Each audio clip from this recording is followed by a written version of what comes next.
युवाओं को आलसी या दिशाहीन कहना बंद कीजिए, उनकी चुनौतियों को समझिए। वे एक बेहद प्रतिस्पर्धी और अनिश्चित दुनिया के में बड़े हो रहे हैं। जेन अल्फा के हाथ में टैबलेट थमाने से पहले उन्हें इंसानी रिश्ते और शारीरिक खेल की अहमियत सिखाइए।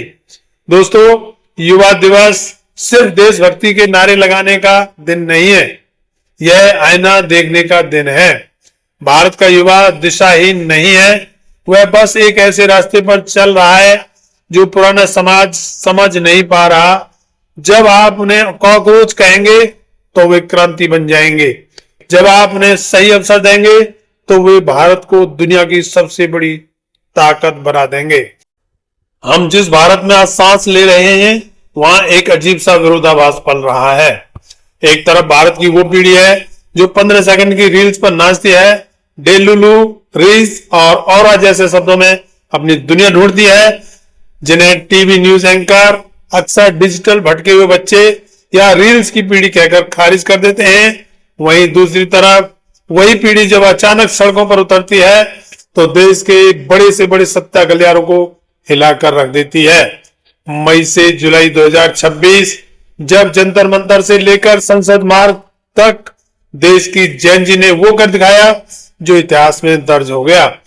तंज में कहे गए शब्दों को अपना हथियार बनाया, मीम्स को अपना मैनिफेस्टो बनाया और सत्ता को झुकने पर मजबूर कर दिया।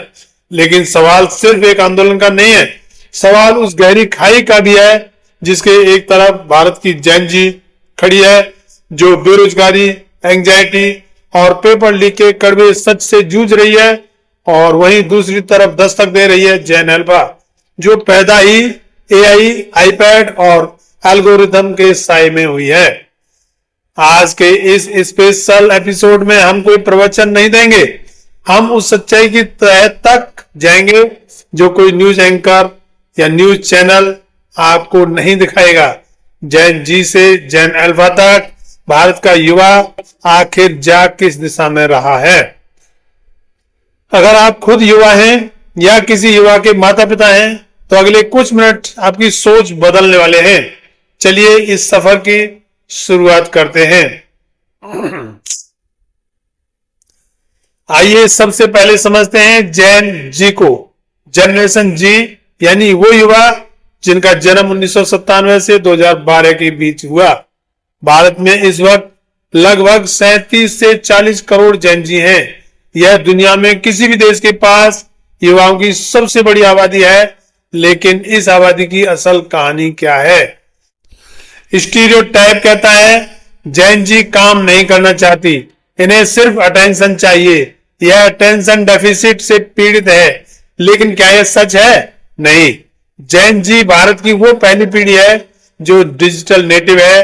इन्होंने दुनिया को बिना इंटरनेट के देखा ही नहीं। इनके लिए स्मार्टफोन शरीर का एक अंग बन चुका है। पर इस डिजिटल चमक दमक के पीछे एक बहुत बड़ा अंधेरा है, कैरियर और फ्यूचर एंजाइटी।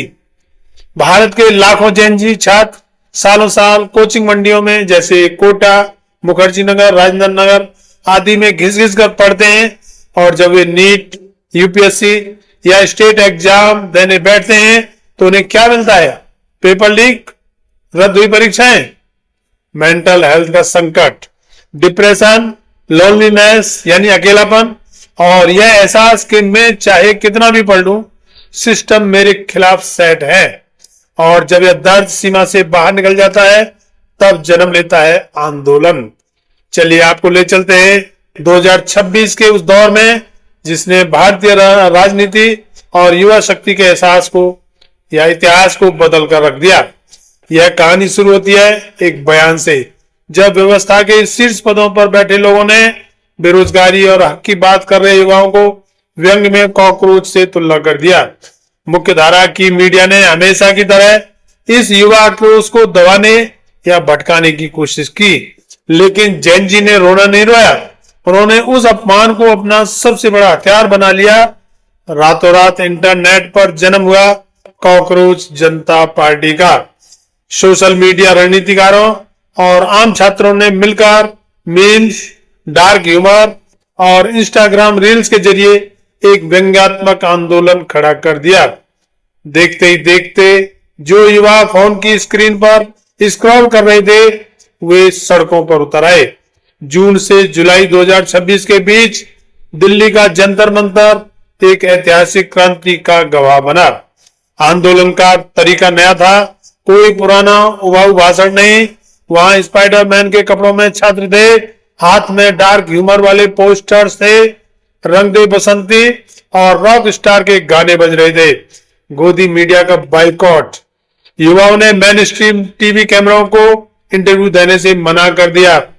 उन्होंने स्वतंत्र यूट्यूबर्स, पॉडकास्टर्स और अपने खुद के लाइव स्ट्रीम से दुनिया को सच दिखाया। परिणाम, पुलिस की लाठियों और आंसू गैस का सामना करने के बावजूद युवाओं का यह दबाव इतना बड़ा था कि अंततः देश के शिक्षा मंत्री को अपने पद से इस्तीफा देना पड़ा और परीक्षा सुधारों के लिए एक उच्च स्तरीय टास्क फोर्स का गठन करना पड़ा और पेपर लीक के लिए नया और कठोर कानून संसद में लाना पड़ा। यह आंदोलन साबित करता है कि जेन जी दिशाहीन नहीं है, वे शांत तब तक हैं जब तक आप उन्हें छेड़ते नहीं। वे अन्याय के खिलाफ लड़ने के लिए पारंपरिक राजनीति नहीं बल्कि अपनी डिजिटल भाषा का इस्तेमाल करते हैं। अब सिक्के के दूसरे पहलू पर आते हैं।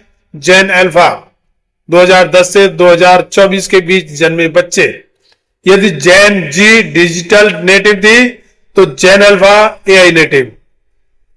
यह वो पीढ़ी है जिसने बोलना सीखने से पहले स्क्रीन को स्वाइप करना सीखा है। जेन अल्फा के साथ भारत में दो बहुत बड़ी चीजें एक साथ हो रही हैं।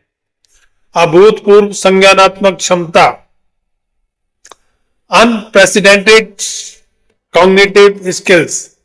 8-10 साल का बच्चा आज चैट जीपीटी या मिड जर्नी आदि का इस्तेमाल करके वो चीजें बना रहा है जिन्हें सीखने में पिछली पीढ़ियों को सालों लग जाते थे। वे बहुत कम उम्र में टेक से भी हो रहे हैं। और दूसरा है सोचनीय सामाजिक अलगाव, सोशल आइसोलेशन।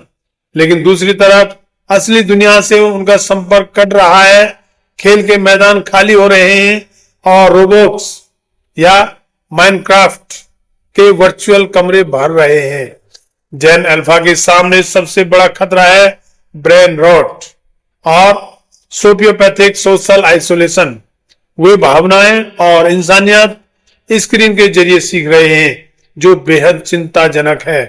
तो अब सबसे मुख्य सवाल पर आते हैं, भारत का युवा आखिर जा किस दिशा में रहा है? अगर हम डेटा, समाजशास्त्र और वर्तमान रुझानों को जोड़कर देखें तो भारत के युवाओं के सामने 3 संभावित रास्ते हैं। भारत का युवा अब सिर्फ नौकरी मांगने वाला नहीं, नौकरी देने वाला जॉब क्रिएटर बन रहा है। टियर 2 और टियर 3 शहरों के युवा यूट्यूब, फ्रीलांसिंग, एआई टूल्स और डीप टेक स्टार्टअप्स के जरिए ग्लोबल मार्केट को टक्कर दे रहे हैं। वे पारंपरिक 9 to 5 के जाल को तोड़कर वित्तीय स्वतंत्रता हासिल कर रहे हैं। जैसा कि हमने 2026 के छात्र आंदोलनों में देखा, अगर सिस्टम ने समय रहते अपनी पुरानी सड़ी गली कार्यप्रणाली नहीं बदली, अगर पेपर लीक और बेरोजगारी जैसे मुद्दों को अनदेखा किया गया तो भारत का युवा चुप नहीं बैठेगा। वह सड़कों पर उतरेगा, डिजिटल विरोध दर्ज कराएगा और व्यवस्था को बदलने के लिए मजबूर करेगा। अत्यधिक स्क्रीन टाइम, सोशल मीडिया पर फर्जी तुलना, डिप्रेशन और ध्यान न केंद्रित कर पाने की बीमारी, अगर इस दिशा में युवा बह गया तो भारत का डेमोग्राफिक डिविडेंड, जनसांख्यिकी लाभांश, एक डेमोग्राफिक डिजास्टर में बदल सकता है। समस्याएं बहुत हैं, लेकिन समाधान क्या है? हम भारत के इस सबसे बड़े यूथ कैपिटल को सही दिशा में कैसे ले जा सकते हैं?